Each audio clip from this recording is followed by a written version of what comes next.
What's up, everybody? Good morning and welcome to another edition of the show. It is November 9th, 2021. I'm joined once again by Kyle Klingman in Cedar Falls, Iowa. And it's just going to be kind of a two-man show today, Kyle. Me and you. So how's everything? Buckle up. It's going good. And you know what? You've consistently gotten the Cedar Falls, Iowa right, which I appreciate. And I think it probably ties into what we're going to talk about today, and that's the top 100. The first 10 have been released, and one of those 10 went to college in Cedar Falls, Iowa. Maybe you know who that is, maybe you don't. He's related to Rob Cole. Bill Cole. Yep. Bill Cole, number 92. I got my cheat sheet right here. Yep. He went to, was it Northern Iowa? Was it Iowa Teachers College? It was Iowa State Teachers College at the time. Iowa State. Yep. Yep. Okay. Yeah, episode 1, right? 100 through 91.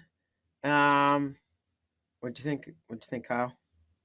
I just think as I look at who's who's on that list, it's just you shake your head and you almost kind of think, how could they be that low in some ways? You're just because especially a guy like Bill Cole who went undefeated for his college career. And then you look at the 48 Olympics, he had a unique situation where they canceled the Olympics in 40-44 because of World War II. So it goes 36 to 48. And during that time, it's kind of odd to think about, but they had the NCAA championships in the Olympic format so they could get up to speed. So they did freestyle rules, they did freestyle bracketing, all with on the thought in NCAAs? mind. Yeah, at the NCAAs, they did in 48. The 1948 NCAAs was freestyle. It was freestyle, yeah. They did it for that purpose, to I didn't know acclimate them to the Olympic style of wrestling. So in Cole's case, he was dominant on his feet, but they just weren't ready for these touch fall rules, which was really the rules at the time, and they were 15-minute matches in 48. And so 5-5-5? I think it was 5-5-5. It was a neutral, and then each guy had their turn on top and bottom. No choice. You one period you're up, one period you're down. Yeah. Yeah, that's my recollection. 15-minute. Yeah? 15-minute matches. Get out of here. People don't have the capacity for that. And I never knew that there was a freestyle in the NCAA championships. You're blowing my mind here. What else don't I know? In 48 they did, yeah. So here's the other thing that's interesting about this is there's a guy, I'll just tell you, he didn't make the list. But he certainly could have. Bill Nelson, who was a teammate of Bill Cole. So he was a 3-time NCAA champ.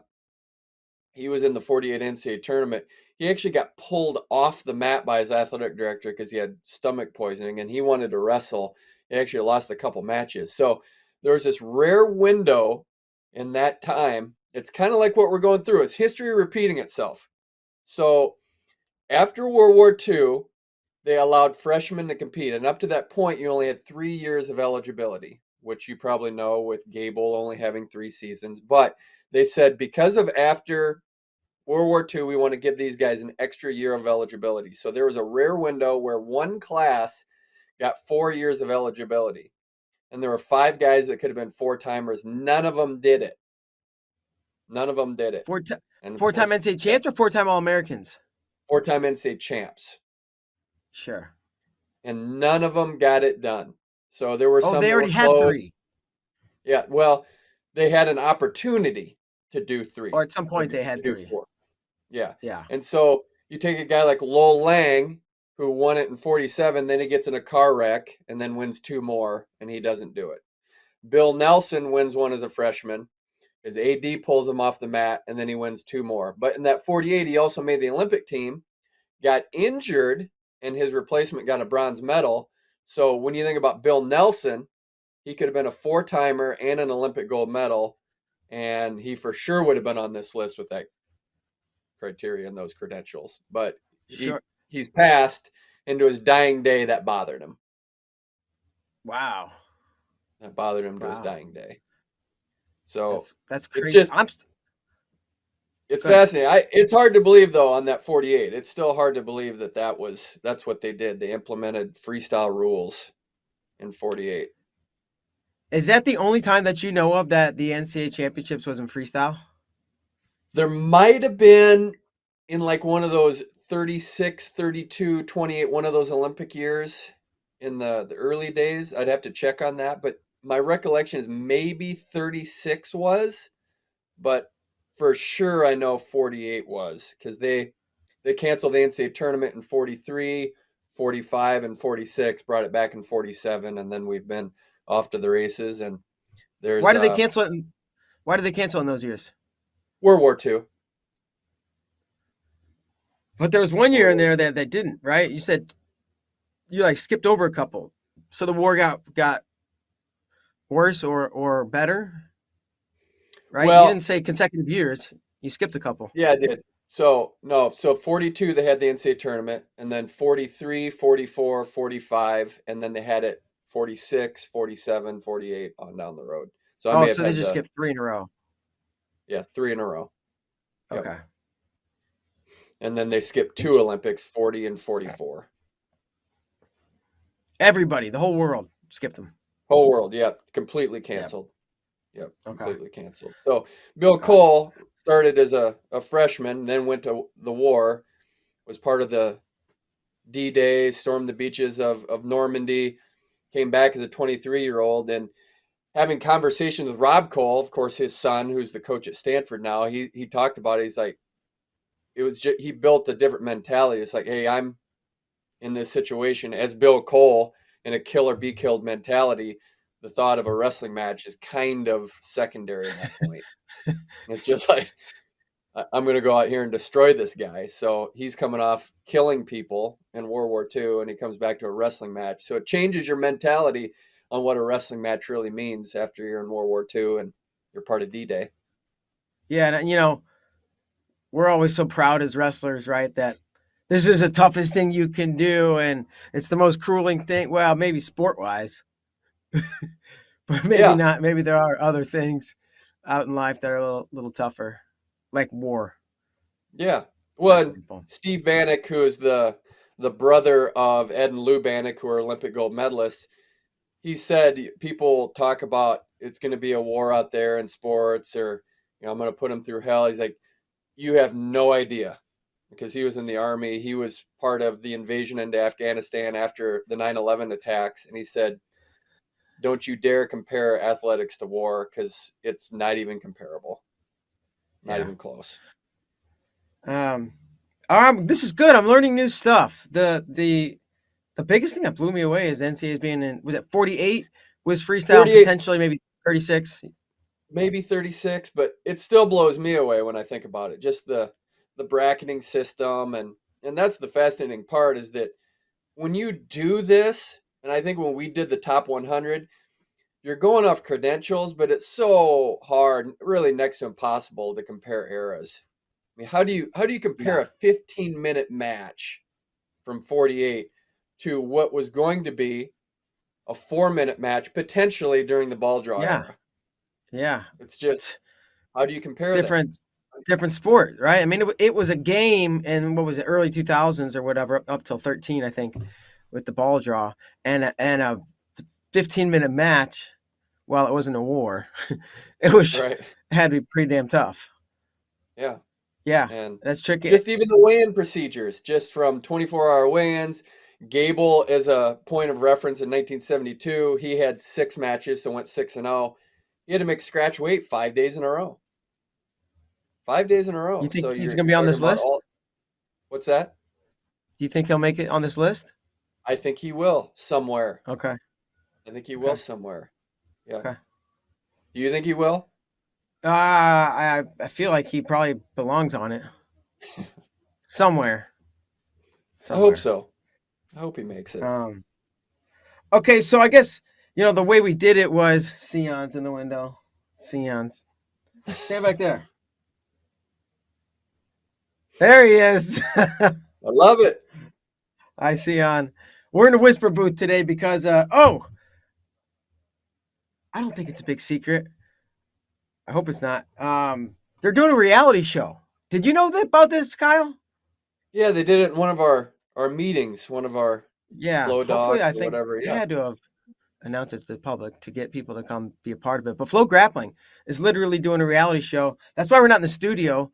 They're using the studio to shoot some kind of stuff, whatever how you make a reality show. But there's a big. You've been here, Kyle. So we're like in a warehouse, what used to be a warehouse type big building, and there's other businesses around. Um, and behind us used to be a produce warehouse, and they've since left in it, so it's empty. Um, it's indoor, but there's like some doors missing, so it's somewhat outdoor. But anyways, they put a mat there, and they're gonna have these jujitsu fights over there. Um, they've got these guys living in a Airbnb out in town, and spend 2 weeks filming, and then I think in February maybe I don't know how many. I don't even know the size of the series, but they will have a reality show come out, right? Like a lot of reality shows, and they'll be in the house. They'll have competitions. They'll fight their way down to probably two guys who will fight live on a WNO card, which is these flow grappling cards we do, or we Flow Sports. I don't do them. So that's why we're in here, and I thought that's kind of interesting, right? Have a yeah, they're filming a reality show, so if it goes well, cool. who knows? Would be sweet to replicate that on the wrestling side. Time will tell. Time will tell. I'd love to live in a house with Kyle Klingman. Stir it up a little bit. That'd be fun. Um, okay, That'd but be back to fun. this list. We this last 10, the first 10 we introduced, the last 10 on the list is real. We started at the top. We said who should be one. Okay, who should be two. Okay, who should be three, and so on, and kind of worked our way down. So shaving people off this list was really tough, and I think that the final three, which are the first three that were introduced, Metcalf, Guerrero, and Zane, Brett Metcalf, Eric Guerrero, Zane Rutherford. I didn't even know how to slice the three of them. I think you could put those three and pick any one as 100, as 99, and 98, and it would make sense. Um, Zane's got 2 Hodge trophies, so I guess maybe that's why we put him there. But and 3 undefeated seasons. But he's only got 2 world teams. Guerrero's got 4. I think Metcalf's got 4. It's tough. I mean, you go through it and you can make cases for any number of ways to say this person deserves to be ahead of this person to a certain degree. When you get to the top level, it's really tough because you're just picking apart, hey, transcendent qualities, world medals, how they did. It's just, and your mind goes numb. But with this, you're right. You just start going through and you just say, hey, what differentiates one wrestler over the other? And hey, you look at Zayn, he went undefeated his final 3 years, and Metcalf had a loss each of his last 3 seasons. His only 3 seasons because of the transfer from Virginia Tech, lost that season when he went to Iowa, and then he just only had 3 seasons of full competition. So again, you look at the history repeating itself. He had a Gable-like career where he only had 3 seasons that you can evaluate on, even though he technically had 4 opportunities if you would have stayed at Virginia Tech. So it's fun for me because I love the history. I just love the historical nuances of why someone has credentials and another person doesn't. Um, Especially as you look at a guy like Cale Sanderson, 159-0 in college, right? He Is he had on this two list? opportunities. He might be. He might be. Okay. Yeah, Go ahead. somewhere. He had 2 opportunities. But I cut you off. he he made a world team in 2001. Opted not to go because of the college season. So you have 9/11 supposed to be in New York City on 9/11. They postpone it, gets close to the college season. Stephen Abbas decides to go. Cale Sanderson doesn't. Makes the 2002 World Team. Boycott because of a credible threat to the United States. They were in Iran. Cale Sanderson can't go there. So you have 2 opportunities at World Championships. Cale's 0 for 2 just because he doesn't compete. And then he gets a silver in 03 and then a gold in 04. So just the historical nuances, especially with COVID and why things happen. It's just, you always have to look at historical context and why things happen. And I think that's one of the fun parts of creating this list is how you parse that out and how you make those decisions. Um, we had Allie Reagan on the show yesterday, and she was surprised. She's like, I didn't think I'd be on this list. But when you look at it, she made 6 world teams, 2 silver medals. Seems like she belongs on it. I think so, especially for what she's accomplished, and it's that consistency. And hey, Olympics came into the fold for women in 2004, so it was still a new scenario, and there were only 4 spots there for the longest time, so making an Olympic team was next to impossible for the women. So I'm just glad that's been bumped up, and we're going to see what happens in the next quad. Will we have beach wrestling for women? Will they add Greco for women? I mean, what's that going to look like in future years? I can guarantee you, it will not stay at 4 women's freestyle classes and then, or excuse me, 6, and then 6 Greco and 6 men's freestyle. There will be more women's wrestling competition at the Olympics in the future. I just don't know what it's going to look like yet. I mean, I hear like it sounds like beach, but I don't know. Yeah, I've heard that Um, too. you know, you hear a lot of I've things, heard that so who too. knows exactly what the case Yeah. is. But I saw Allie Reagan taking flack. People online. Oh, Zane's so much better. How can we? Well, yeah, Zane's gonna smash her if they wrestle. Zane's probably gonna beat. Zane's probably gonna beat Adeline if they wrestle. There's just natural differences between men and women. Um, but Zane's never won a medal, right? She's got 2, and there's no knock on Zane. And that's right. In this list, it's just like it's tough. It's tough, Yeah, and comparing eras, right? Um, the smaller the pool of wrestling, the smaller the people, right? The further you go back, way back with the men, and the further you go back with the women, the less competition there was, right, in their respective styles. So back to your point, comparing eras, and eras can differ within styles: men's freestyle, women's freestyle, and Greco as well. And I just think that's another thing that makes this tricky.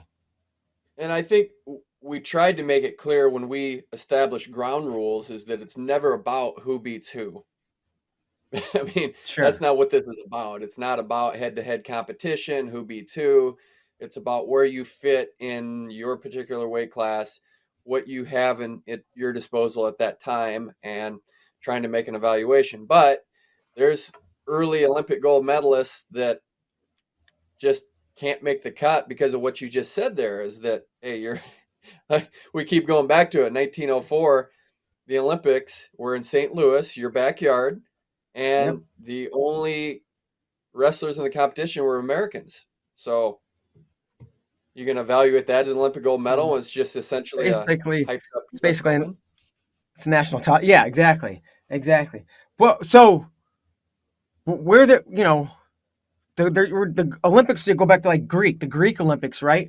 Was it just those years? It was just U.S. Were there modern Olympics before that, or was that the start of the modern Olympics? In the Started the late modern Olympics 1800s. was 1896 was the first one of the modern Was that just Olympics. U.S.? No, there were other countries. There were some hangups on the St. Louis side. They actually went in '04. They went to different locations, and it was Okay, '04 Olympics was an absolute disaster. They barely pulled it off. So really? yeah, It wasn't yeah. St. So they Louis's only fault. had them. Never is. Never Well, is. okay. Why did they? Why was it? Like tell me this. Why was it a disaster? '04 I Olympics. did some reading on this, and I think there was just some hang up on some finances, and they couldn't get it all at one time. And I think actually the presidential administration at the time actually got behind it and made it happen. And so it was one of those things, just like anything, where um, you start something with an idea and it turns out to be a train wreck, and they barely pulled it off. You know, so Felt like this we've seen top that 100 at happen. times. Yeah, well, and Never thought it was going to I get to think where it is. Mark, I think one worth mentioning is Mike Hauk. Here's a guy Yeah. that probably not a lot of people know about, who was our first world champion in Greco-Roman wrestling for the United States. He won it in 1985, and so he uh, he had a battle with Steve Frazier, who made the '84 Olympic team at 198 pounds. Frazier was our first medalist in the Olympic Games for the United States in Greco, not just Olympic gold. He won gold, but he was our very first medalist. And the next year, Mike Houck won a world title, and not a lot of people think it could happen. And it's a guy that went 0-7 at the Minnesota High School State Wrestling Championships. So it just shows you just everyone has a unique path. And when you have groundbreaking opportunities and you take them, you can get on the list with an 0-7 record at the state championships. I guess so. Um, I didn't Crazy. know who Mike Houck was. I didn't know who Mike Houck was before this whole thing started. There was a lot of names. I think he was the only name I wasn't familiar with in episode 1. It goes starting at 100 for anybody who hasn't seen it, and we're this deep into the show. But Brett Metcalf, Eric Guerrero, Zane Rutherford, Iris Smith, Royce Alger, Allie Reagan, Mike Houck, Daniel Cormier, Bill Cole at 92, and James Green at 91. I knew Bill Cole was Rob's dad. I didn't know a whole lot about him. I definitely didn't know that he stormed the beaches of Normandy, and had to take time off of wrestling for the war and then come back, wrestle like you said, wrestle in the NCAAs after literally killing people. Um, some good history lessons here, Kyle. Yeah, it's pretty incredible when you break it down and you look at it in that historical vacuum of how guys got on this list and ladies and um, especially when you look at where it's come from. Women for the United States started at the World Championships in 1989, so it's still a fairly new product for women. And so it's fun to be able to see women get on the list, especially with the first 10 with two getting on the list. And I just think what they've been able to accomplish in a short period of time, it's really remarkable. And I love seeing more women on the list. I think it's a real mark of where we're going as a sport. Absolutely, absolutely. I think big things are happening. Actually, I hear. Well, you hear a lot of things, but it sounds like Iowa's going to announce a head coach for the women's program. I don't know, at some time in the not so distant future. I'm not saying this week, next week. I don't really know. It could be Christmas, but hopefully before Christmas. So that's exciting, and I think that's just gonna spark a fire for more big programs to start having women's programs, which would be great.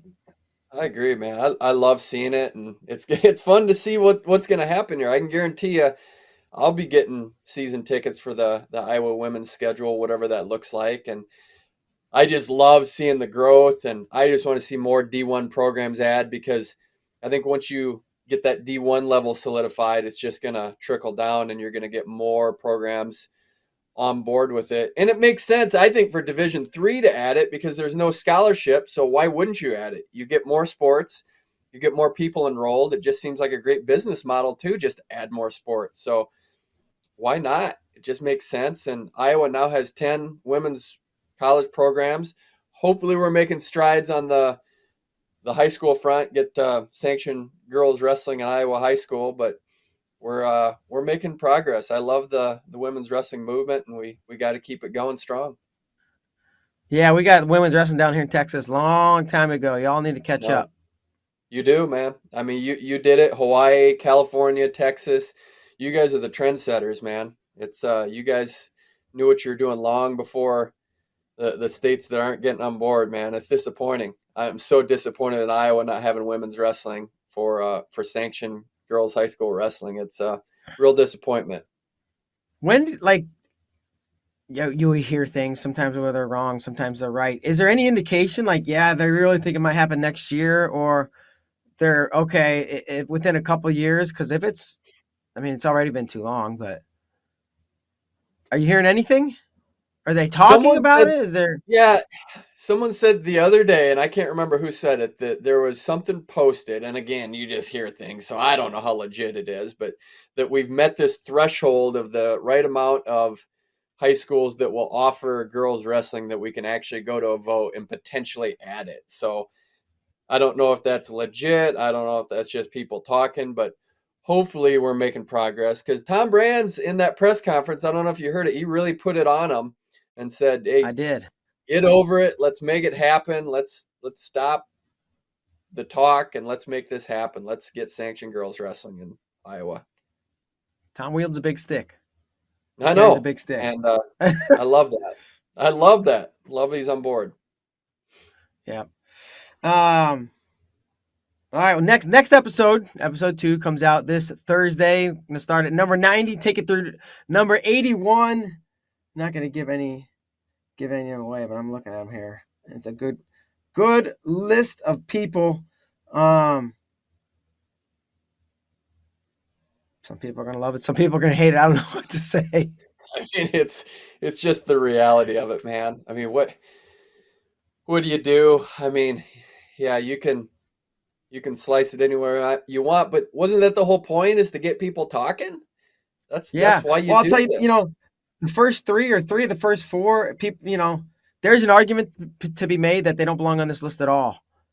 And there's an argument to be made that they belong higher, and that Hmm. any of them do or don't belong. So, yeah, I'm looking forward to that. I like the feedback. This is fun, and again, it's been a huge learning opportunity for me just to be doing this project, and now again, even more hearing the encyclopedia that is Kyle Klingman kind of spit out all this knowledge. Any other closing thoughts on episode 1? Any of the athletes? Any of the order? Anything you think in there, Kyle? Yeah, I think that what's interesting with this is I've kind of been going back and watching just occasionally just some of those historical matches that define a wrestler's career, and your ability to move up or down on this list is all based on typically one crucial match. And wrestling doesn't get judged like it does baseball or football or basketball, where it's a composite of statistics in the regular season. There are essentially four tournaments that matter. The world slash Olympic trials, which get you on world teams. It's the World Championships, Olympic Games, which are the high level, and then it's the NCAA Championships. So you have these marquee tournaments, and if you don't have the top spot or a medal at the World Championships or Olympic Games that solidifies your career, you don't have a chance at making this list. It's just that simple. It's not, we don't talk about, hey, someone had 500 takedowns in a season. It's all about titles. That's all that matters in this sport. And for good or bad, there's some people that have some stellar credentials that are four-time All-Americans that don't have a sniff at this list because they don't have that one marquee win. And the guy that comes to mind for me is Brad Penrith, who I think is one of the most underrated, underappreciated wrestlers of all time. You're talking about a three-time finalist, won it in '86 at the NCAA Championships, second in '87, second in '88, and then a world silver medal in '91. So he's three matches away, three match wins away from being an all-time great. And I think he's a great, just not an all-time great. And it just takes that, just little moment where we see it all the time. And Jordan Burroughs is an example. You know this. Two Sidakov matches are the difference between being at 8 and the difference at being at 6 right now. It's just 2 seconds. And It's I just crazy. think history functions on those moments, and your ability to be up or down on this list. There are people that weren't on this list when we started that got on this list after we completed it. And that just shows you how funny history is, and just those little moments, and how you can make or break your career on a couple big matches. Yeah, I won't say small results, but just a couple Yeah, results can shoot yeah, you. just a couple results, and they're big moments, and it's 4 to 6 minutes of wrestling of your life that's going to determine whether you're whether you have an Olympic gold medal or an Olympic silver. And hey, Gable Steeson's an example. I mean, he's what, zero point 0.6 seconds away from being, he was so close, silver medalist to Olympic gold. It's fascinating. it's fascinating to look at those moments. Absolutely. There's lots of them to look at, and this was fun. So maybe we'll continue to do this as we roll out the rest of the series. Talk about the episodes and break them down a little bit. You can give some history lessons. The Bill Cole stuff was awesome. Well, yeah. How about I do this? Kyle, I'll give you the final word. I normally give our guests the final word. Anything you want to say about this? Anything you want to say about Bob Dylan? Anything you want to say about cheese curds? I don't care. Go ahead. What I'll say is this: when it comes to history, every second counts. Good stuff. Good stuff. All right. All right, that's going to close out the show. I hope you guys enjoyed us breaking down the top 100. First episode, episode 2, comes out this Thursday. I believe that's the 11th. So for Kyle Klingman, I'm Mark Bader. You guys have a great week. Thanks so much. Adios.